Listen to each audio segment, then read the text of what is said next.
Ümumdünya Şəhərsalma Forumunun 13-cü sessiyası barədə ölkə ictimaiyyətinin məlumatlandırılması məqsədilə Sumqayıt Dövlət Universitetində müəllim və tələbələrin iştirakı ilə VUF 13-ə həsr edilmiş məlumatlandırma sessiyası keçirilib. Tədbirdə universitet rəhbərliyi, müəllim tələbə heyəti, aidiyyatı qurumların nümayəndələri iştirak ediblər.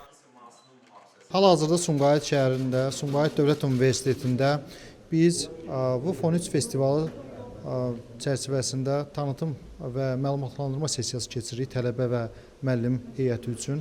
Məqsədimiz ondan ibarətdir ki, VUF 13 tədbiri Ümumdünya Şəhərsalma Forumunun 13-cü sessiyası çərçivəsində keçiriləcək tədbirləri tələbələrə və gənclərə tanıdaq, onların iştirakı vacibliyini və necə iştirak edə biləcəyini, necə qeydiyyatdan keçə biləcəyini haqda məlumat verək. Elvin Qudratov, Şəmstan Fikrətli, Elbrus İsmailov bugün informasiya proqramı üçün.